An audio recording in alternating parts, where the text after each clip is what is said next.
I can hear the rain. What's going on, Badger fans?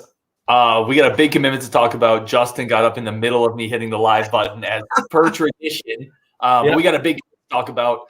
Let's go. Let's sound the cannons. This is one Justin and I are both pretty excited about. Locked On Badgers, plus our highest upside guys of this class. Let's talk about it. Let's go.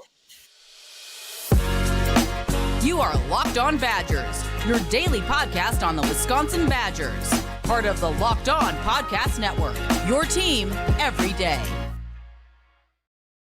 What is going on, Badger fans? Welcome to Locked On Badgers. He is Justin. I am Ryan. As always, when there's a big commit, we're here to talk about it, here to break it down, here to sound the cannons. I want to start with this, actually, before we even hit the cannons. Roderick Brown. I watch every episode, first time catching it live. Let's effing go. Welcome, Roderick. That's awesome, man. Thank you for joining on with us. I'm really stoked to have you here. And then let's fire the cannons. Fire the recruiting cannons. Another one is headed to Madison on Wisconsin. Get up on that line. Get up on that line. Fire the recruiting cannons. Yes. You threw me off. Oh. Don't you have to actually hit the checkbox to make it loop? I thought I did, though. No, it's defaulted to loop. You have to hit the checkbox to turn it off. Oh, my friend, we need to talk to you about your prep work. Unbelievable. All right, let's talk about it. So as always, let's just introduce the prospect first. Nicolas Clayton commits, 6'4". Justin, you say he's about 220. He's listed at 205 on 247. I know he's bigger than I saw 215 somewhere else. I think he's 215, 220, somewhere in that range. Coming out of Gainesville, Florida, he is a high 3-star composite. Really good offer list. Florida State wanted this kid, obviously in-state school there, but also, it's nice to beat them in their backyard. We're going to talk about that. We are. Georgia Tech, Nebraska, Illinois. USC had an offer in on him. So this is an edge defender with some blue chip type offers out of state. Really good size, really good frame. We'll go back and forth on the film, what we like here, some of the questions. Justin, thoughts on Nicolas Clayton? Very explosive, twitchy edge guy who has really good agility, really good bend. We had talked about him a little bit. You had mentioned you thought he had some bond in him. I agree wholeheartedly with that. He may be the most high upside guy that we have at our linebacker group. And that's high praise because there's a really good group of linebackers coming in. I think that his ceiling is you're talking about a guy who's an absolute game wrecker if everything comes together for him. I totally agree with you on the upside. Here some little things with his game are really exciting to me. He has the ability the really good edge defenders, they have the ability to find gaps to play with angles, right? He exploits gaps, he penetrates into the backfield. He's really good with awareness and anticipation in kind of using his agility and acceleration to shift an offensive lineman's weight and then get to the inside or outside of him. That's really impressive to me. And then it's the frame, right? You're talking about this 6'4" frame, and he's going to disrupt short passing games, but he also uses that frame to keep blockers off of him, keep the edge. This is a huge upside guy who is all disruption, all penetration, all chaos. I was going to say, one of the things that stood out to me, and I saw his spring film, somebody dropped it in one of the rooms, and I was like, the offensive lineman can't get his hands on him. Like, he's just so quick in his first couple steps that the guy's like, he's getting unblocked on virtually every play. And when he gets through, he's just coming downhill at whoever. I think when I look at him, there's a lot to like in terms of, like you were talking about with angles and stuff like that with him, where I do think that he's a guy who has a potential to be elite from that type of thing. And we haven't had a guy like that in the room in a while. Bond was probably the last guy. Schobert was excellent at it. We've had a couple of guys who just offensive linemen really struggle to get hands on. And his speed is going to play for him. He may not be the fastest guy in that linebacker room, but I will say for the first few steps, he may have the most explosive first couple of steps of anybody that's coming in. Yeah, the long speed's not going to be like, he's not a 4.6 guy, but his get off, his explosion, and his short area quickness, again, being able to set up an offensive lineman, get their weight shifted, and then cut to the inside of that guy, that's elite. That's elite stuff. The other one I loved, man, is the motor is all over the place with him, and that's a skill that, listen, not everybody has it. He runs to get in on plays. He's running plays down the backside. He's running plays down the field. He's forcing hustle fumbles.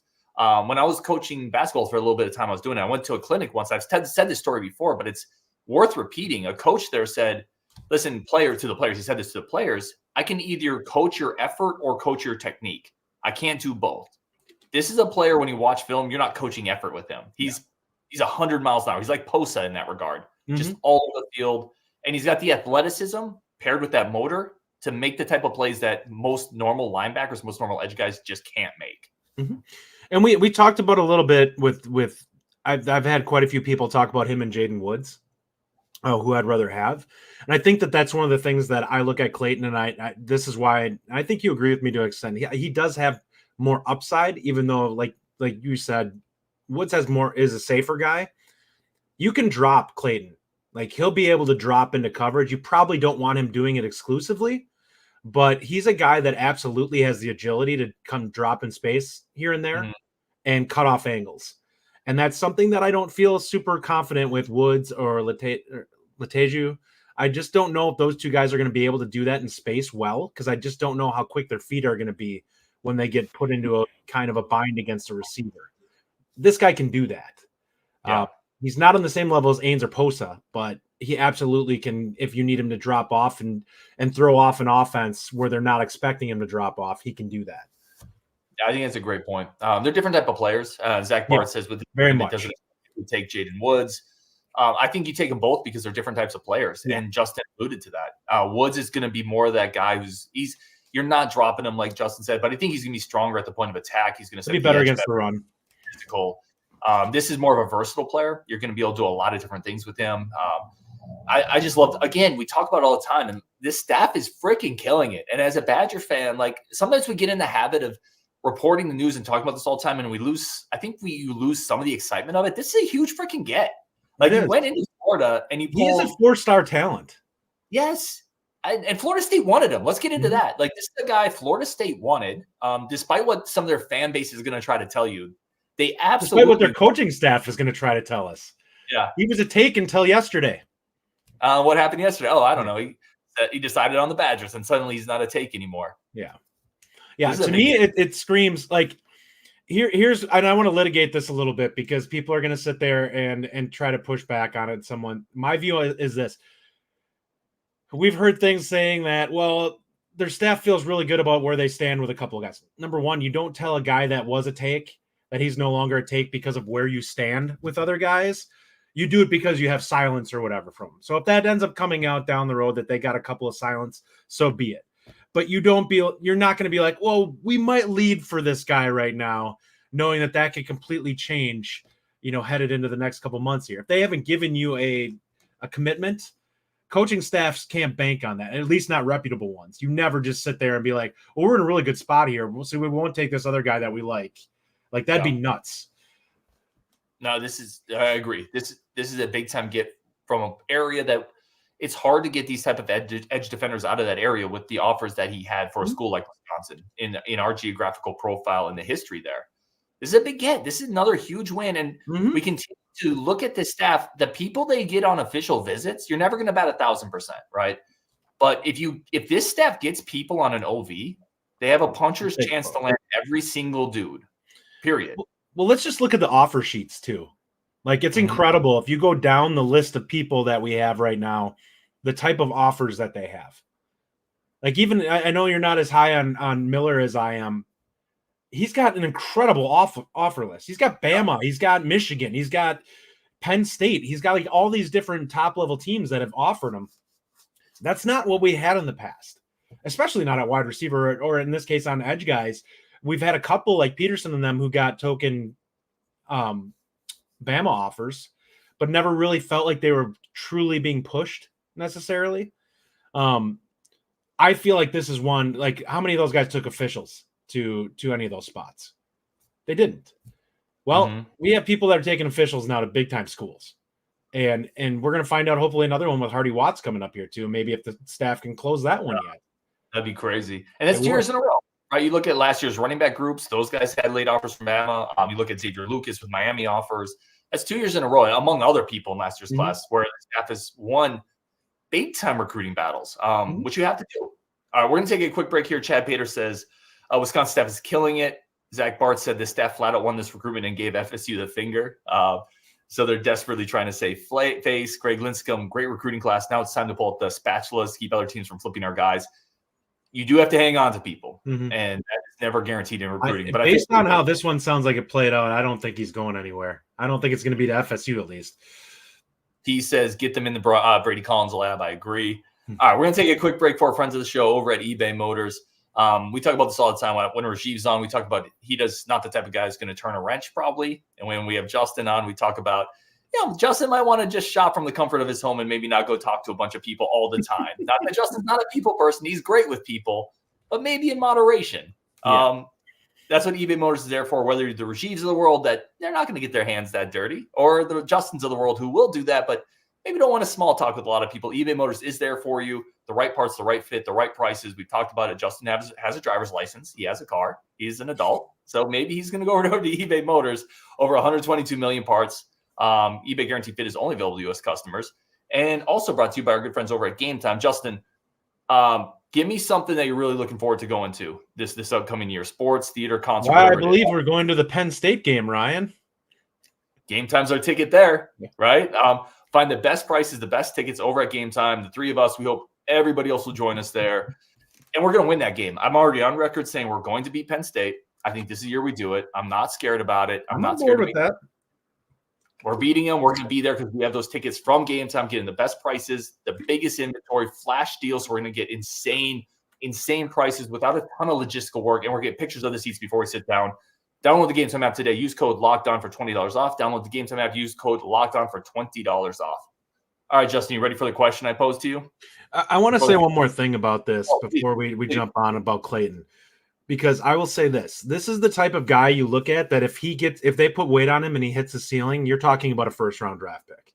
He's that type of athlete and that type of frame that if it hits, that's what you're looking at. Like, this is a double-digit sack guy waiting to happen if things click. So, people, I really want you to understand how big of a win this truly is, because this is a guy that would be a star on potentially a blue blood team. He's got that type of skill set if everything comes together. He may not be as developed as some of the guys that they get that have that, but he absolutely can bring that type of ceiling. I love that point you just brought up, because in my scouting report I did for him, I also want to mention that he's covering kicks. Like, I love football players, star guys who are also playing on special teams, and then not just playing on special teams, but blowing up kick return cover. Like, that just shows you a sense of like, give a crap. He's got an absolute give a crap motor. The other thing I wrote, and Justin, you just hit on it. I wrote down, like, he looks like the type of edge guy Georgia has, Bama has. A filled-out version of this is the type of guy that they terrorize offenses with. He looks like that type of guy if he puts weight on. And you need a couple of those. So 100% agree with you. All right, you ready for the question I posed to you? And in the chat, I'm ready. Let's do this. Justin, we'll go back and forth. So who are the top 3 upside guys in this class? Like, if they hit their realistic ceiling, who are the best players in this class? Justin, who's your first guy? So should I say the one that you and I both know we have, so we can get them out of the way? Yeah, sure. Let's do it. Leteju. Yeah, absolutely. If he hits, you have a guy who's probably going to be around 255 with really good burst and length on the edge, who can absolutely be a problem for an offensive lineman. I love him. So he reminds me, I'll tell you, last year, even before he posted the crazy track times, Xavier Lucas was like I plant the flag in this guy. Yep. Like we agreed on him. I loved his film. Leteju is like my plant the flag in this guy this year. Yep. And it's partially because the intangibles are off the charts with him. Talking to his coach, this is a guy who left his country, had to come learn a new culture, and not only did that, but picked up football without ever having played it, and jumped starters who had been playing football at a good high school their entire lives. Oh, by the way, he's going to be 6'5", 250, maybe 260. He's got a 35-inch vertical, and he's trying to get his 40 into the 4.6s. And he used to play receiver. Like, I'm sorry, this dude is going to be a freaking star. And I can tell you this already. I had somebody kind of in the bachelor's program say he could walk onto 120 campuses in the country and get 120 offers. We got in on him because of a connection with Raphael Dunn in that high school. Yeah, Leteju is absolutely on this list for me. You want my number 2? Yep. I got Mason Posa.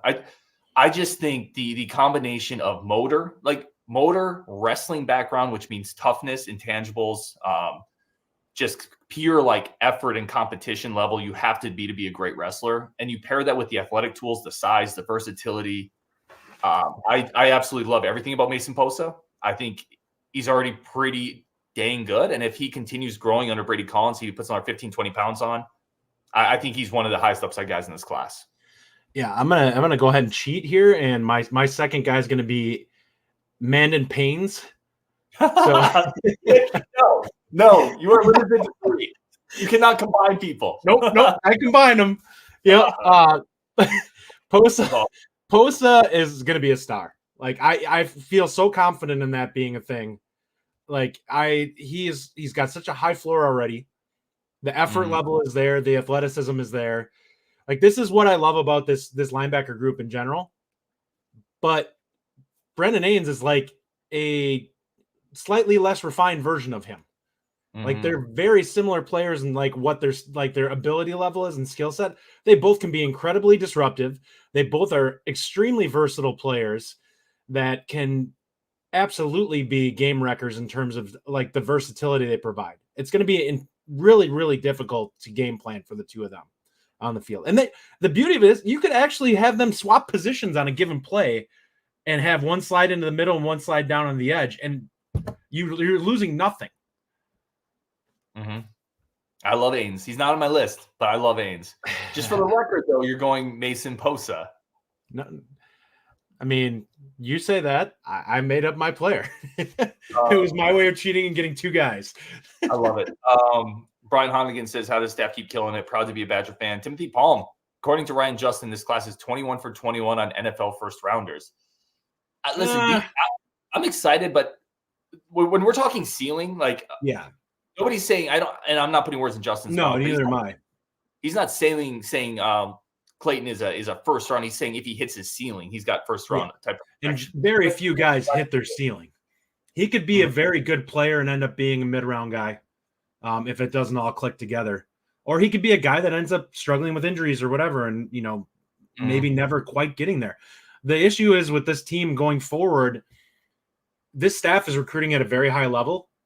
Guys are going to have to produce, and there might be some guys that get lost in the shuffle of development where somebody just develops faster and they get stuck behind someone.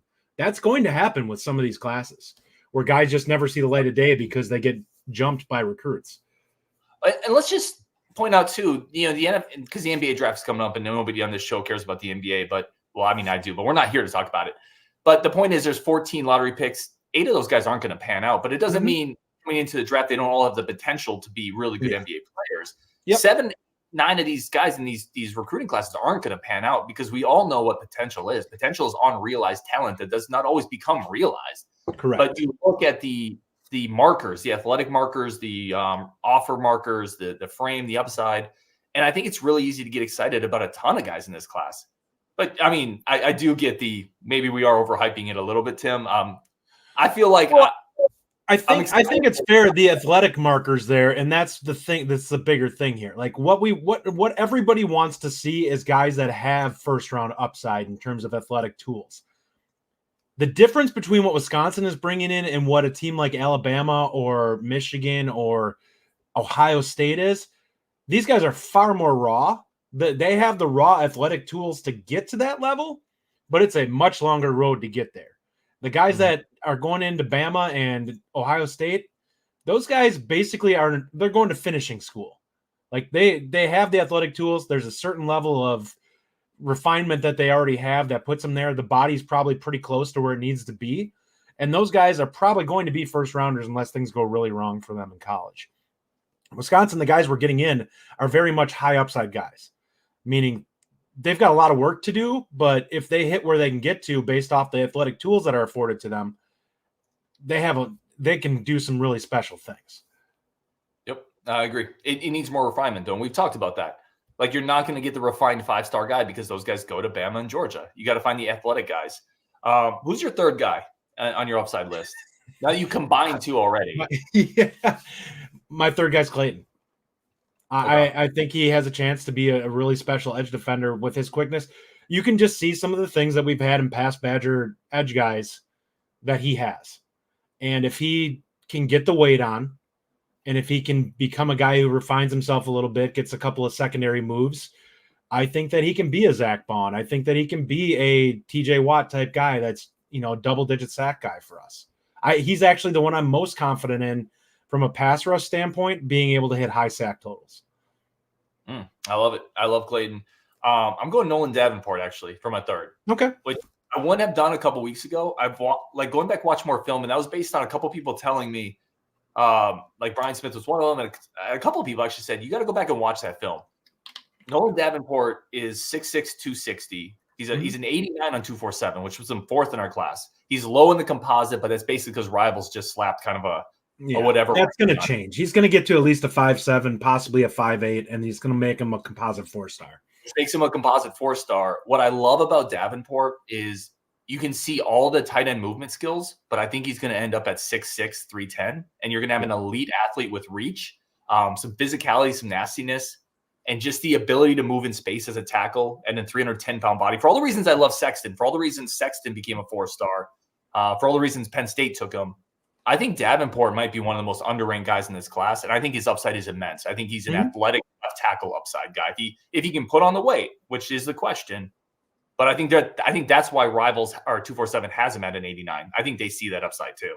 Yeah. You mean 247 has him at 89? Yeah. Yes. Sorry. Yep. Yeah, I don't disagree with that. I really like the offensive line group. I think it's slightly less refined than what we saw last year with some of the guys. There is a little bit more development with this group. I trust Blazek being able to do it. I trust Brady Collins being able to put weight on these guys. And I really like it as a follow-up class to the previous one. I actually talked about this on on the live show I did yesterday, talking about line play for next year. I'm like, there's a chance that we lose 4 out of 5 guys on this offensive line, which means we are absolutely going to be taking a couple of guys from the portal for offensive line. We can't afford not to, because that room is going to be so young that you don't want everyone learning on the job. You'd ideally like to find a couple of guys that are experienced guys that may not have the ceiling, but are guys who are a little bit more comfortable and able to kind of keep everyone even keeled, because these other guys are going to be kind of learning on the job. Yeah, I think that's very well said. Let's hit a couple of these starred questions. About Gary Barta. Based on the last 2 classes, is 26 and beyond our window? I would say, as long as Luke Fickell is here and he's building the roster this way, our window is going to be pretty open as long as you hit on the quarterbacks. I think it's all dependent on the quarterback, because I think he's building the roster around that's going to be strong enough. If the quarterback's not, give us a really nice floor. Like, even if we don't hit on great quarterback play, if we get solid play, I think he can turn us into an 8 or 9 win team. And if you have good quarterback play, you're looking at potentially special years. Agreed. Alex Studeman, sorry. Top 3, Emmerich, Ains, and Clayton. We sleeping on Emmerich a little bit? 6'2", 200-pound guy with a 4.5-ish speed. I need to see more film on him. I don't. It's not that I don't think he has upside. It's that there's such limited film on him that I can't really look at anything and say I can make a true judgment. Like he's coming in as a athlete, I believe. I think we feel he probably is $1 most likely. And looking at that, I'm kind of like, there's not a lot of defensive film on him. Like, I think he moves really well. I think he's got some good twitch to him. I think there's some good speed, and he closes well, but he doesn't look the most instinctual in the little bit of defensive footage I saw. And that might be simply just because he was young. He missed a year, and now you're going to get a year of him being able to put out a full season of film. And that will hopefully give us an opportunity to see a lot more of what he's capable of and show some refinement. So he definitely could be. It's just we haven't seen enough of him for me to really say one way or the other. He's going to be fun senior film to follow. Yeah. Right? Just haven't seen a lot of it. And he's a guy, too. I always wonder with guys like him, and there's guys that come out of Wisconsin that are like this. I always wonder, what would those dudes look like from an instinctual standpoint, from a refinement standpoint, if they were playing at, fill in the upper level school, Bolingbrook, if they were playing at St. Thomas, like some of these other schools that get a lot better coaching.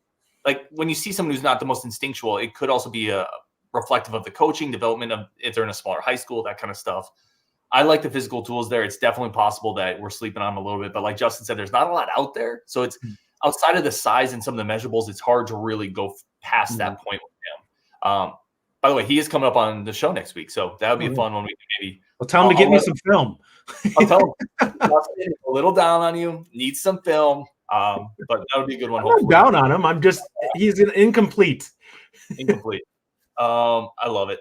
All right, we're gonna wrap it up there, guys. Mark Erickson says people are also sleeping on Grant Dean. The brother ran a 10.8 athlete, future menace.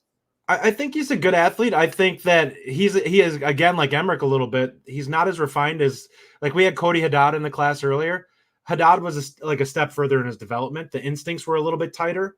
I need to see Grant get a little bit more instinctual in his play, but the tools are there. He could be a really great player. Like, this is a guy that gets a year in our system. He may be ready to play by a redshirt, year. Glenn Miller said, ever see Ohio State, Georgia, Florida, Penn State, Michigan recruit a 215-pound defensive lineman? What does adding 60 pounds do to him? Speaking of Clayton, this isn't a hand in the dirt. He's not a defensive end. He's going to be 240, 245. He's going to be an outside linebacker, pass rush guy. Agreed. With that, guys, we're going to wrap it up. Hope you guys enjoyed it. He is Justin. I am Ryan. We're both kind of on the same board with this one. Clayton's a big-time upside pick. And, again, it's a Plan A guy. Let's finish with that, Justin. Yep. This is their Plan A board. And they basically filled up a class with their Plan A guys. So if you think this staff is a good staff at evaluating and developing, you should be pretty excited that they haven't had to go past their Plan A tier. They're getting the good clay from the store. Yeah, not this dirty stuff down by the river that your hope can, make lovely bowl. All right, we're going to wrap it up there on Wisconsin. Thank you all so much for tuning in. Let us know who your 3 top upside guys in this class are. We'll wrap that up in a future show, I'm sure. On Wisconsin, and we will talk later.